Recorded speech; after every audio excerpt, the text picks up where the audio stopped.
আসসালামু আলাইকুম সবাইকে। আজকে ২০২৬ সালের ১লা জানুয়ারি। আজকে সবার জন্য একটি সুখের দিন, ভালো দিন। কারণ আজকে বছরের প্রথম দিন, নতুন বছরের সূচনা। আল্লাহর কাছে দোয়া করি নতুন বছর যেন সবার ভালো যায়, সুন্দর যায়। তো নতুন বছর উপলক্ষে বাসায় পরোটা বানালাম, পায়েস রান্না করলাম গুড়ের, দোকান থেকে গ্রিল কিনে নিয়ে আসলাম, ফুলকপির চপ বানালাম, সালাদ, অনেক আয়োজন করেছিলাম। তো আমি আমার আন্টির সাথেই আয়োজনগুলোই করেছিলাম। তো আমার আজকে মনটা খুবই খারাপ, একটা গল্পই শেয়ার করি। গত ৭ বছরের মধ্যে আজকেই প্রথম আমি আমার স্বামী, শ্বশুরবাড়ির লোকজন ছাড়া আমার বিবাহবার্ষিকী পালন করলাম। হ্যাঁ, আজকে আমার বিবাহবার্ষিকী, আজকে জানুয়ারির ১ তারিখ। আজকের এই দিনে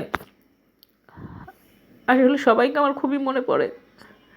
আমি আসলে সবাইকে খুব ভালোবাসি, কিন্তু আসলে ভালোবাসা দিয়ে জীবনে কিছুই হয় না। ভালোবাসার সাথে অনেক কিছুই লাগে, যেটা আমার ছিল না হয়তোবা।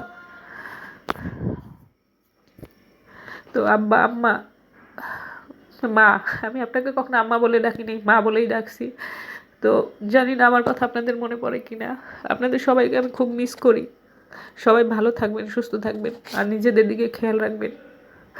আজকের এই বিশেষ দিনে আমি আপনাদেরকে খুবই মনে করি, সবসময় মনে করেছি, কিন্তু আজকে আপনাদের কথা আমার খুব বেশি মনে পড়ছে। আজকে যদি আমি আপনাদের সাথে থাকতাম, হয়তো আজকের দিনটা অন্যরকম হতো।